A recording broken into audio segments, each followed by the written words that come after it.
Anytime we purchase chemicals here, we have a safety data sheet that's found upstairs in administration. There's one in nursing, also one in the kitchen. Everybody familiar with the safety data sheet? Anybody not familiar? Anybody not familiar with it? Good. Thank you. So we got one person, 2 people. Everybody else know what a safety data sheet is? Okay. How many of y'all not familiar with a safety data sheet? The 2 people raised their hand now. All right. So what a safety data sheet is, it tells you what to do if there's an emergency with the product. For example, if we use this Equate hand sanitizer, on the back there's an 800 number that you call if you have a phone. If you have a smartphone, you can, most of the newer products have a scanner, and you can scan a QR code, and you can get your SDS. So what is the remedy? What is the old remedy if someone drinks Clorox, for example? Milk, right? You're gonna kill them. The old school remedies that were taught back in the days, we don't use those anymore. So we want to go to the SDS. If your patient is suspected of drinking Clorox, the first thing we want to do is, one, if we have our phone, if we can scan it, or look for Clorox. The SDS on Clorox is pretty standard for that product. But if not, we come to the book, we open the book, we go to the C section. Megan, thank you. We go to the C section and we say Clorox. Hey, what is the process? If we are exposed to Clorox, what do? We do not just give a patient or your family members what you think is going to work. They may have ingredients in a chemical that has an inverse effect on your family's body or the patient's body. So we always want to give them what they suggest. This SDS is updated every 2 to 5 years. I use Clorox as an example because it pretty much stays standard. The only thing that changed with Clorox, I don't know if you all remember, they had a coloring system in Clorox, so that changed it a little bit. Another big one for us is what is it? Fabuloso. We have a lot of Fabuloso floating around. If a patient drinks Fabuloso, we want to go to the SDS and find out what it says for Fabuloso.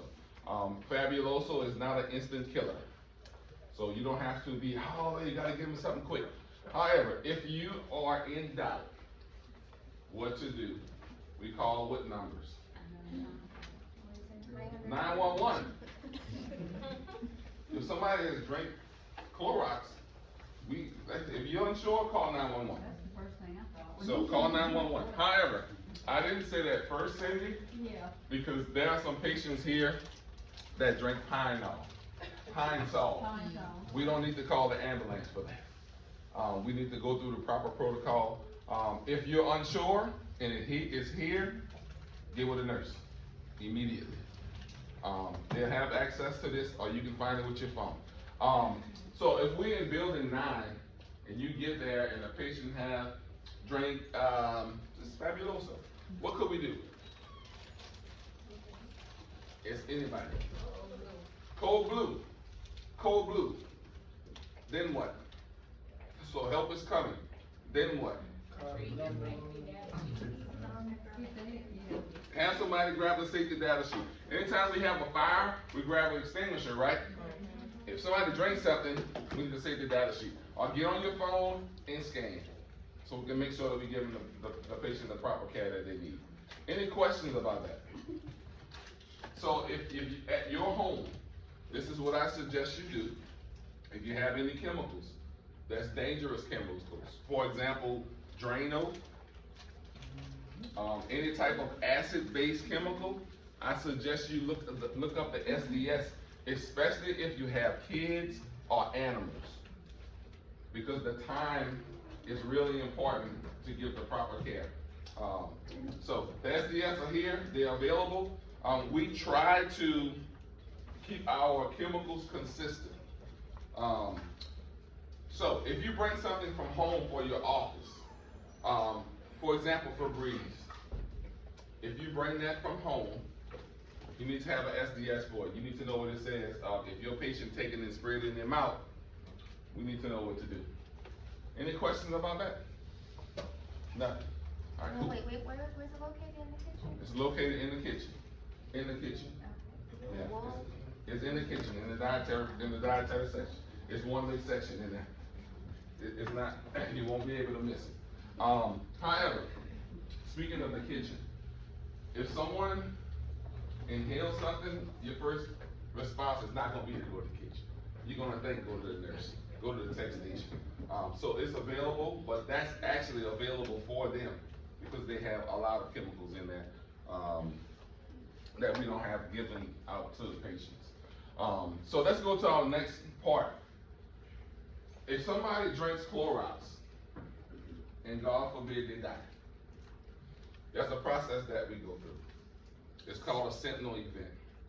So during that process, we have to mandatory report some stuff, and sometimes not mandatory report some stuff. It depends on the event. I'm using this event now as someone actually died. That's a process we go through. One, myself and Jesse, the leadership team, and also now the safety committee will all have a meeting and find out why it happened, when it happened, what could we do to prevent it, and there's a process that we go through. It's pretty lengthy, but when there's a death involved, it's gonna be pretty lengthy. But we have to make sure that we maintain the safety for everybody and make sure that we go through every measure to make sure it doesn't happen again. Anybody ever been involved in a sentinel event?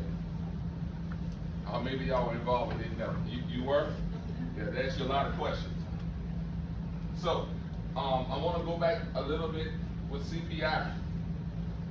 Do we restrain anybody here? No. We don't. If we restrain someone here and they can't breathe and they die, that's a sentinel event. And you're going to be asked a lot of questions. If you break someone's arm, that's considered a sentinel event. You're going to be asked a lot of questions. So, when there's a sentinel event, one thing that we want to be mindful of is we need 100% transparency. If you know what happened, even if that's your buddy, if that's your friend, that's your coworker, whatever the situation is, we need to know the truth.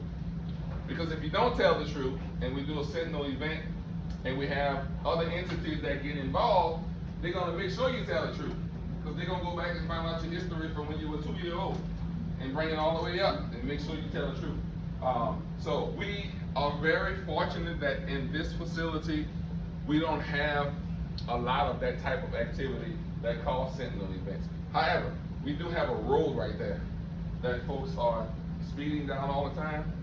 If you hit a patient, that is a sentinel event. If a patient runs in the road, that's a sentinel event. We've had a patient here that cut herself real bad. We have a sentinel event. There are times that we have sentinel events and we don't have to report them. That's myself and Jesse's decision on if we report it, not report it. If it's a death, it has to be reported.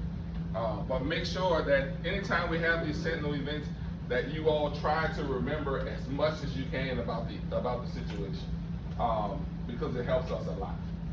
Any questions about that? About sentinel events?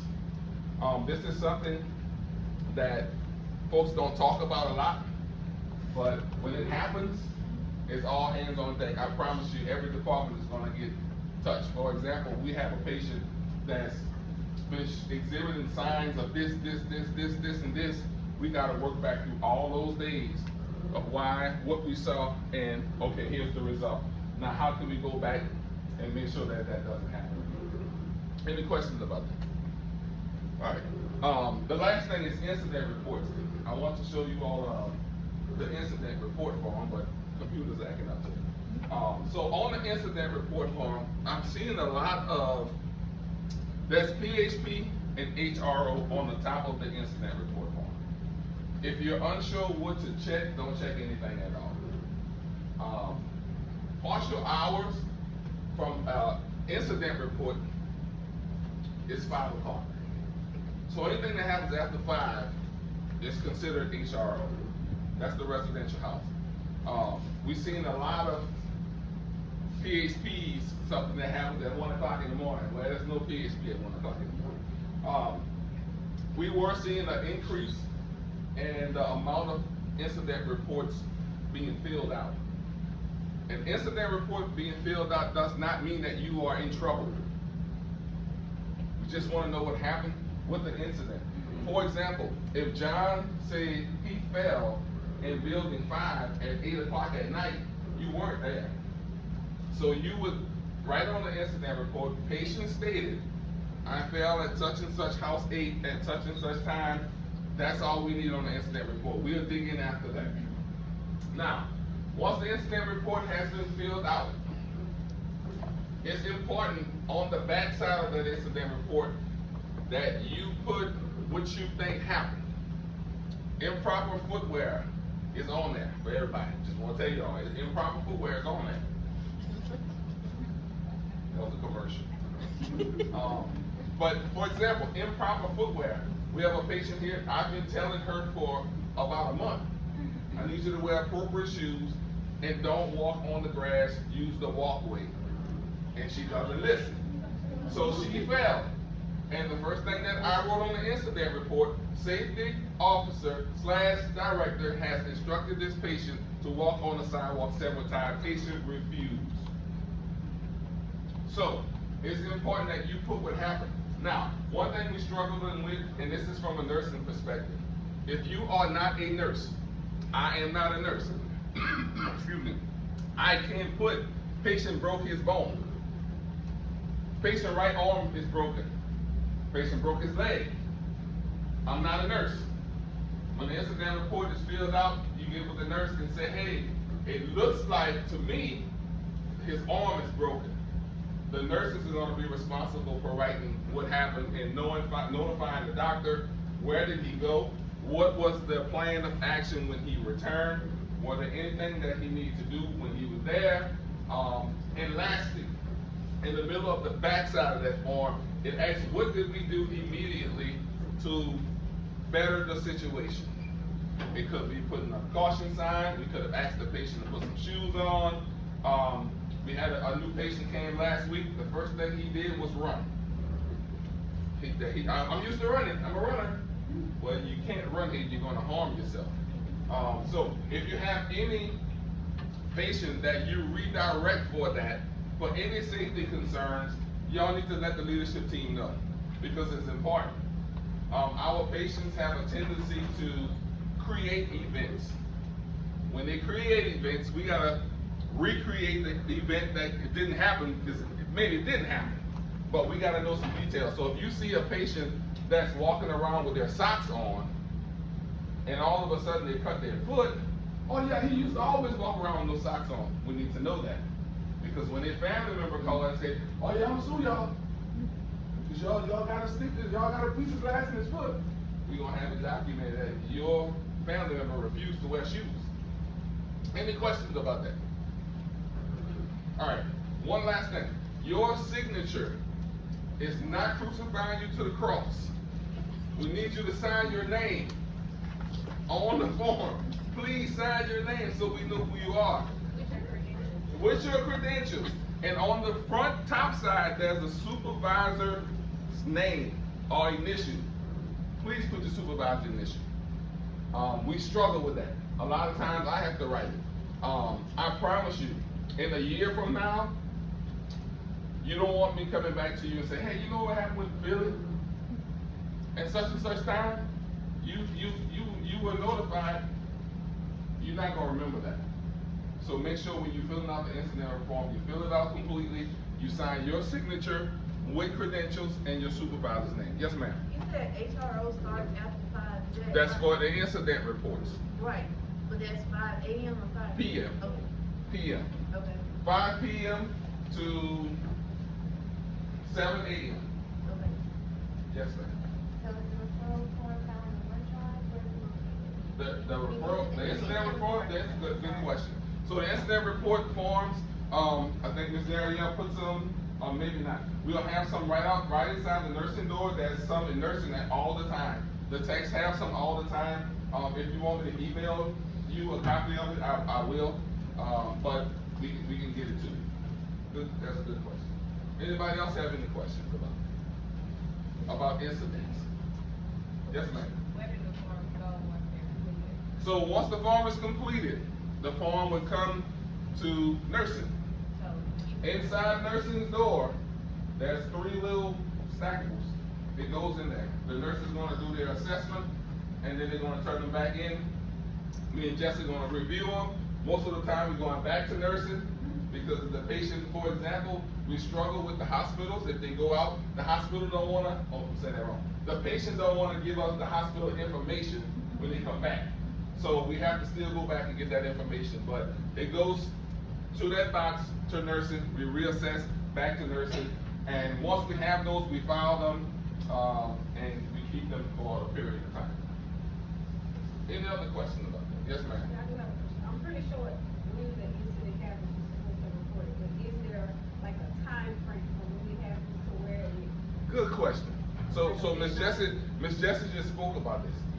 If it's your early day, we know y'all trying to go home. However, if you fill out that incident report, take 10 more minutes.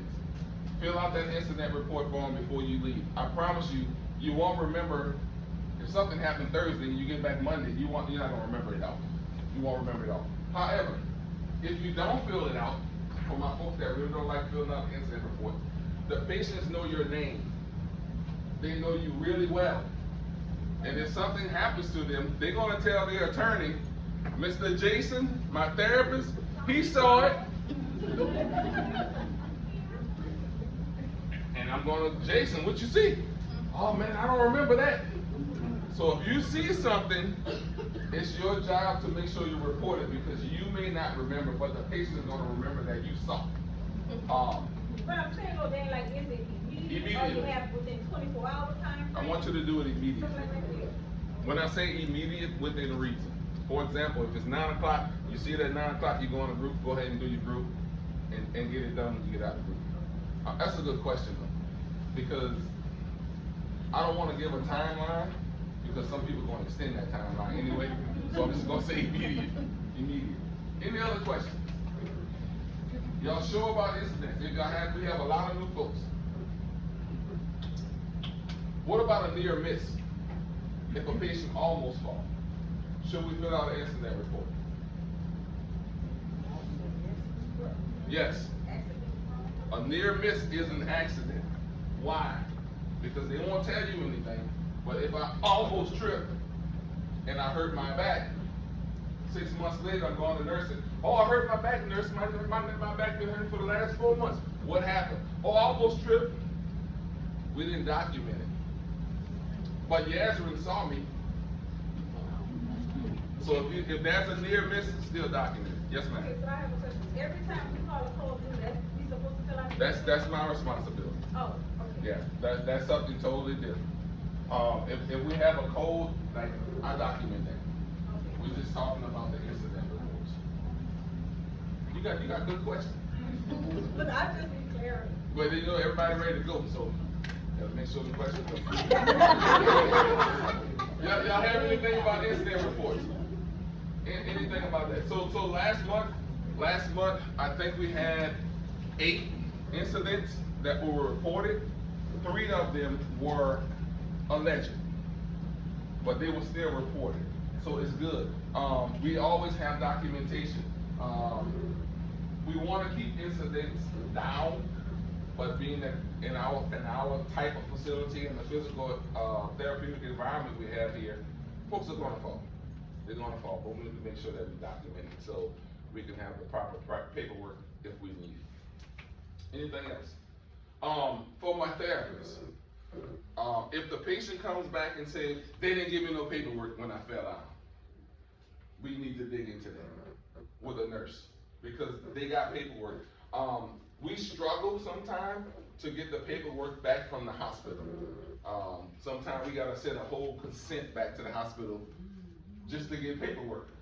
So if that patient and nursing, y'all can correct me on this if I'm wrong, but a lot of times that patient is given some type of pain prescription, and they don't want us to know, so they lost their paperwork. But definitely, we need to dig into that, because that's a treatment issue. We're not being honest, and it's still old behavior. Any other questions about that? Nothing? Alright, cool. So walkie-talkies. Everybody should have a walkie-talkie. If your walkie-talkie is not working properly, we need you to bring it back to us, so we can replace it with one that is working. Bring it back to us. So if your walkie-talkie is broken, don't throw it in the trash and say, I need a new one. I'm gonna ask you, where's your old walkie-talkie? They are not free. They come with a cost. Also, your walkie-talkie is your lifeline. If you were in a crisis and you don't have a walkie-talkie, how can we know where you're at? How can we know what's going on? You need to have your walkie-talkie with you. We know that it's an inconvenience for you to have them, but for your safety, we need you to have them. So, going to example number 17. If something happens to you, a patient pulls you in their room, and you don't have a walkie-talkie, and something happens to you, your family is going to be upset. And I'm going to say, did they have a walkie-talkie on? No, they did not. So if you can't communicate with your staff members through walkie-talkie, you're putting yourself at a real great liability. Don't focus on your cell phones. I promise you, if you're in a pressure situation and you have a PIN code on your phone, where you gonna be? and you do that 3 or 4 times, y'all know you're locked out. So the walkie-talkie is simple. One press, and we go. So here's the question. If I'm in a pressure situation, can I keep the walkie-talkie pressed while that patient's talking to me if it's a stressful situation? Absolutely. We want to know. I promise you, we're going to hear that patient's voice. Somebody going to know them. Hey, I'm in 5. I'm in 6. And we coming. Should everybody report to the code? Yes. All right, good. Any other questions about walkie-talkies? Yes, ma'am. You need one. Where's your old one? She Just knew. check. Just check. Alright, so your walkie-talkies and also your computers are laptops. If you don't have a label on them, let us know. We want to put a label on them so you can know that's your walkie-talkie. Because people do borrow them. Yeah, people borrow them. So if you have one, you want us to put a label on it, we can do that for you. Laptops, if you have a laptop, definitely want to put it on there. Yes, ma'am. Can you just clarify how to communicate on the walkie-talkie? Darielle, come in. Is that good? Darielle, come in. Darielle, come in. We want to try to say it twice. So if you make a call on a walkie-talkie and no one responds, say it again. Because there's some reason why I didn't hear it. Andre, can you come to building 5? Andre to building 5. And we go to building 5 and help Andre out. But we want to make sure that we saying it twice. And the name, and say it clear. Yes, ma'am. Can we please, it's been all up here ever since I've been here, the weekend walkie-talkies, they don't have them with them, and like you said, something happened to them, how am I supposed to know? We actually working on a solution for that. Okay. Yeah, we're working on a solution for that. Just make sure you got yours. And she has her label on it. And she has her label on it. Anybody else? Yes, ma'am. There was an incident a few weeks back where I think it may have been a code white, that was called, and I know a lot of people were kind of frantic because we didn't really know where it was, and we didn't know, it sounded like somebody was in distress, but I think they were just kind of, it wasn't as bad as I think we had thought through the walkie, but what are we supposed to do when that happens? like, as an employer, is everyone supposed to just run to the code? So if it's, I'm gonna go back to CPI, consider the risk. Is it high, medium, or low risk? If you hear someone that sound like they're in distress, then we going. It's easy for us to say, we don't need you, then not go, and they do need you. But that's another good point. The walkie-talkies are not to play. So, I know especially for the therapists and case managers, when they're meeting with folks privately, that extra chatter is unnecessary, and that encourage folks to turn them off. Don't do that. But if you're a person that likes to joke around on the walkie-talkie, that's not the forum for that. Yes, ma'am. So I like to say, so we called that because somebody was in, I don't know who came in after us yelling and was like, it's in the dining hall. I don't know who that was. So I ran to the dining hall because I thought Everyone, we somebody ran to was the in dining trouble. hall as well because we didn't know who No, called they that said, sick. they called it over the walkie-talkie. They said, So- no, it's not in the room, it's in the dining hall. So when that happened, because it happened with Gina, when that happened, we immediately said code white in the barn, because it was in the barn in our office. Yeah. But someone else came back again on there, was like, code white in the dining hall. Yeah, and that's gonna happen. Sometimes we have this back chatter on the walkie-talkie. Once again, my folks that just took the class, consider the risk. When we go into a code, who took the class the other day? You did. Who else? When we run into a code, we should be asking some questions, right? So even if it is the wrong code or the wrong location, if we asking questions while we're going, we lowering the risk. And yes, it's a high risk situation, we hear it, but as we going, it may be a medium situation. When we get there, it may be a low, and then things could change, but it's better for us to get people there than not have people there.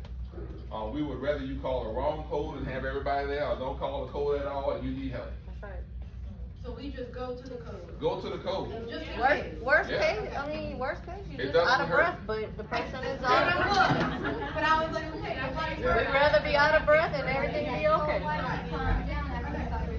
Yeah. So, any other questions about walkie-talkies? We went to codes, but walkie-talkies, we can go into that too. One last thing. If you think that you need to use the walkie-talkie to make a call, then do it. Don't second guess yourself and say, I don't know if I should do it. If the thought comes in your head that I should be calling the code, you should be calling the code.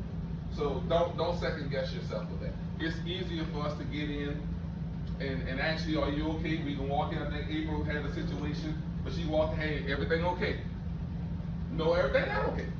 So we had help there. It's important for us to have each other back. And our walkie-talkies are a form of communication that can help us do that the most effective way. Some of y'all don't answer your cell phones. Or y'all have that baby lock on. Where Brianna at? Do not disturb, do not You got that what it's disturb. called? That do not disturb. I gotta call 3 times to get in. Y'all know what I'm talking about? And then I said, Brianna, you're not taking my call. But that walkie-talkie, one press. And we off to the races. And then the good thing about that, everybody knows. So if we need extra support, everybody's aware. Any other questions for me about walkie-talkies? All right. Jolanda? Andre, there y'all? Where's there? Oh. That's okay. Amanda, you have anything you need to shout out? Or you good? Amanda's like, what?